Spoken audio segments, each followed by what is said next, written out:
आप सभी का दोस्तों अपने HR4U में। आज मैं आपको हिंदी इसका ठेस का पूरा पात्र पढ़ाने जा रहा हूँ कि ठेस कहानी में क्या था। तो मानव दीदी को चीख पात्र की उसके बारे में उसको माँ मना कर देती। अब मैं तीसरा पार्ट पढ़ा जा रहा हूँ। चैनल पर आप नए हैं तो चैनल को सब्सक्राइब जरूर कर ले ताकि आप पूरा चैप्टर पढ़ सके। देखो मैं एक बात बता दूँ आपको कि आप पूरा चैप्टर अगर तैयारी करना चाहते हो हिंदी की, उर्दू की या फिर 12th की तैयारी करना चाहते हो, हमारे चैनल को सब्सक्राइब जरूर कर ले आप, ठीक है। अब मैं पढ़ाते हैं कि मानू को याद आई विवाह में सिरचन के हाथ की शीतल पाठी दी थी। माने यानी मानू को माँ ने विवाह के समय शीतल पाठी दी थी। ससुराल वालों ने न जाने कितनी बार खोल कर दिखाया पटना और कलकत्ता के मेहमानों को। यानी सिरचन के द्वारा बनाया गया शीतल पाठी मानू दीदी को उसकी माँ ने दिया था, तो उसके ससुराल वालों ने मेहमान सबको खोल खोल के दिखाया। वह उठकर बड़ी भाभी के कमरे में चली गई। यानी मेहमानों को बार बार दिखाया जाता था जी। मैं सिरचन को मनाने गया, देखा एक फटी हुई शीतल पाठी पर लेटकर वह कुछ सोच रहा है। यानी शीतल पाठी पर बैठे हुए वो सोच रहा था कुछ। मुझे देखते ही बोला, बबुआ जी अब नहीं, कान पकड़ता हूँ, अब नहीं। यानी कह रहा है कि अब नहीं करूँगा। मोहर छाप वाली धोती लेकर क्या करूँगा। यानी वो कह रहा है यहाँ पर ऊपर में कि अब नहीं, अब ऐसा काम ही नहीं करूँगा। और फिर कह रहा है कि मैं मोहर छाप वाली धोती लेकर क्या करूँगा, कौन पहनेगा। ससुरी खुद मरी, बेटे बेटियों को भी ले गई अपने साथ। यानी बीवी को कह रहा है कि ससुरी मरने को तो मरी, हमको अकेला छोड़ करके, और अपने बेटा बेटी को भी मार गई। यानी बेटा बेटी भी उसको मर जाता है। बबुआ जी मेरी घरवाली जिंदा रहती न तो ऐसी दुर्दशा नहीं भोगता। यानी कह रहा है कि मैं ऐसी दुर्दशा भोगता। यानी कह रहा है कि यदि मेरी पत्नी जीवित रहती और बाल बच्चे रहते तो मैं सबकी बात सुन करके कार्य नहीं करता, मैं किसी की बात सुनता नहीं, अपने घर पे होता। क्या कह रहा है कि यदि मेरी पत्नी जीवित होती तो आज मेरी दुर्दशा ना होती कि लोग मुझे खाने का चटोर समझ करके ऐसे करते हैं। अब क्या कह रहा है, यह शीतल पाठी उसी की बुनी हुई है, इस शीतल पाठी को छूकर कहता हूँ। यानी कह रहा है कि अपनी उसके पास सिरचन के पास एक उसकी पत्नी के द्वारा बुना हुआ शीतल पाठी था, और उसी शीतल पाठी को छू करके कहता है ना, कसम खाता है कि अब यह काम नहीं करूँगा।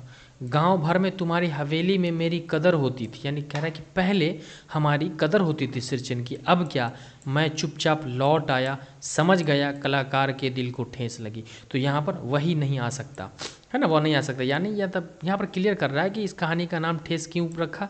तो आपको सवाल होगा कि इस कहानी का नाम ठेस क्यों पड़ा, तो क्योंकि कलाकार के दिल को ठेस लगी। तो ये आपका 2 नंबरी क्लियर हो गया, ठीक है। वो नहीं आ सकता, कारीगर अब नहीं आएगा सिरचन। बड़ी भाभी अधूरी चिक में रंगीन छीट का झालर लगाने लगी, यह भी बेजा नहीं दिखाई पड़ता, क्यों मानू। यानी उसकी भाभी, अब सिरचन तो बना नहीं देगा तो उसकी भाभी कह रहे हैं कि मैंने एक झालर में रंगीन छीट लगा दिया है, ये भी अच्छा लगता है, क्यों मानू। मानू कुछ नहीं बोलती है बेचारी, किंतु मैं चुप नहीं रह सका, चाची और मंझली भाभी की नज़र न लग जाए इसमें। यानी उस बेचारी को बहलाने के लिए कह रहा है कि चाची और मंझली भाभी की कहीं नज़र न लग जाए इसमें।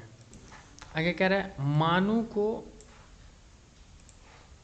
क्या कह रहा है, मानू को ससुराल पहुंचाने में ही जा रहा था लेखक। स्टेशन पर सामान मिलाते समय देखा मानू बड़े जतन से अधूरी चीख को मोड़ कर लिए जा रही। यानी सिरचन ने जो आधा छोड़ दिया था उसको ले जा रही थी अपने साथ। मन ही मन सिरचन पर गुस्सा आया, चाची के सुर में सुर मिलाकर कोसने को जी हुआ कामचोर चटोर। यानी मन कर रहा था कि उसने आधा चीख छोड़ दिया है तो गाली दूं उसे, और उसे लोग कहने लगा, क्या कहने लगा, कामचोर चटोर कहीं का। तो सिरचन कामचोर और चटोर भी था वो बेचारा। स्टेशन पर क्या होता है, गाड़ी आ जाती है ना, क्या हुआ, स्टेशन पर अब गाड़ी आ गई। सामान चढ़ाकर मैं दरवाज़ा बंद कर रहा था, लेखक कह रहा है मैं दरवाज़ा बंद कर रहा था कि प्लेटफॉर्म पर दौड़ते हुए सिरचन पर नज़र पड़ी, है ना। मतलब देखा कि सिरचन दौड़ता हुआ आ रहा है, जैसा कि चित्र में आप देख रहे होगे कि ये देखो रेलगाड़ी जा रही है, यहाँ स्टेशन पर ये खड़ा हुआ और ये सिरचन सिर पर रखे आ रहा है। क्या कर रहा है, परी बबुआ जी, उसने दरवाजे के पास आकर पुकारा। सिरचन पुकारता है कि बबुआ जी क्या है। मैंने खिड़की से गर्दन निकाल कर झिरकी स्वर में कहा, क्योंकि गुस्से थे सब सिरचन से। तो कह रहा है क्या है, क्यों आया है। सिरचन ने पीठ पर लदे हुए बोझ को उतार कर मेरी ओर देखा, दौड़ता आया हूँ। अब सिरचन कह रहा है, देखा और कह रहा है दौड़ता आया हूँ, दरवाज़ा खोलिए। मानू दीदी कहाँ है, एक बार देखूं। यानी मानू जो थी चाची की छोटी बेटी थी, तो सिरचन भी उसे प्रेम करता था, छोटी बच्ची थी। वही कह रहा है कि एक बार मानू दीदी से मिल लूँ, एक बार देखूं। मैंने दरवाज़ा खोल दिया। सिरचन सिरचन दादा, मानू इतना ही बोल सकी। यानी मानू बोली सिरचन दादा, और वो बेचारी भावुक होकर के रोने लगी। क्या कह रहा है, खिड़की के पास खड़े होकर सिरचन ने हकलाते हुए कहा, यह मेरी ओर से है, सब चीज़ है दीदी। दीदी किसको कहा, मानू को। ये बेचारा भी उसको दीदी कहता था। शीतल पाटी चीक और, है ना, क्या, शीतल पाटी चीक, एक जोड़ी आसन कूच की गाड़ी चल पड़ी। तो सवाल है कि सिरचन ने मानू को क्या दिया स्टेशन पे, तो शीतल पाटी चिक और एक जोड़ी आसन कूच की, और गाड़ी चल पड़ती है। मानू मोहर छाप वाली धोती का दाम निकाल कर देने लगी। सिरचन ने जीभ को दांत से काट कर दोनों हाथ जोड़, लेकिन नहीं दीदी अभी नहीं। मानू फूट फूट कर रो रही थी। मैं बंडल को खोल कर देखने लगा कि ऐसी कारीगरी, ऐसी बारीकी, रंगीन सुतलियों के सफ़ेदों फंदों का ऐसा काम पहली बार देख रहा था। यानी इतना अच्छा काम नहीं देखा था इसको। और सिरचन भी खुश होता है और मानू दीदी भी खुश है कि अपने ससुराल चली। तो अब मैं इसका ऑब्जेक्टिव आपका क्लियर कर देता हूँ, या पूरा क्वेश्चन आंसर में क्लियर करता हूँ कि कौन कौन सा है, क्या है। तो यहाँ पहले सवाल पूछ रहा है आपसे, गांव के किसान सिरचन को क्या समझते थे। ठीक है, तो मैंने आपको पढ़ाया है कि गांव के किसान सिरचन को बेकार ही नहीं बेगार भी समझते थे। क्लियर, बेकार ही नहीं बेगार समझते थे। इस कहानी में आए हुए विभिन्न पात्रों के नाम लिखे, यानी इसमें कौन कौन सा नाम आया, तो आप लिखोगे लेखक, सिरचन, चाची, है ना, उसके बाद है भाभी, मानू दीदी, और मानू दीदी का दूल्हा जो अफसर आदमी था। इन सबों का 5-6 नाम होगा, नाम लिख दोगे, आपको 2 नंबर का पूछा जाता। ठीक है, अब कह रहा है सिरचन को पान का बीरा किसने दिया था, तो आपको भी याद है, सिरचन को पान का बीरा किसने दिया था, मानू दीदी ने दिया था। ठीक है, मानू दीदी ने। तो ये 2 नंबर का आप कॉपी में नोट कर दिया दोस्तों। ठीक है, तो सिरचन को पान का बीरा किसने दिया, तो मानू दीदी ने दिया। ये भी आपका ऑब्जेक्टिव क्लियर हो गया। अब कह रहा है कि आपके विचार से सिरचन का महत्व कम क्यों हो गया। ये आपको भी पता है, मैं क्या बताऊं, आप तो खुद सोच सकते हो। चलो फिर भी मैं बताता हूं कि आपके विचार से सिरचन का महत्व क्यों हो गया, क्यों कम हो गया। क्योंकि जब एक दौर था कि सिरचन के दरवाजे पर बड़े बड़े बाबू लोगों की गाड़ी रुकती थी, खुशामद करते थे, लेकिन अब पुरानी चीज़ों से कोई प्रेम नहीं करता और पुरानी चीज़ों की इज्जत नहीं रही, जिसके कारण सिरचन का भाव कम हो गया। फिर कह रहा है सिरचन चिक और शीतल पाटी स्टेशन पर ले जाकर मानू दीदी को देता है, इससे उसकी किस विशेषता का पता चलता है, तो लिखेंगे हम इसका कि सिरचन चिक और शीतल पाटी स्टेशन पर मानू दीदी को लाकर देता है, इससे उसके सिरचन के अच्छे व्यक्तित्व का पता चलता है, अच्छे व्यक्तित्व की विशेषताओं का पता चलता है। तो यहाँ आपका ऑब्जेक्टिव 5 में 5, यही एग्जाम में पूछेगा। अब इसकी तैयारी कर लो, बस कॉपी में नोट कर लो, इसी की तैयारी करना है आपको, पूछेगा। अब आगे भी एक और ऑब्जेक्टिव है, तो मैं उसको भी आपको क्लियर कर देता हूँ।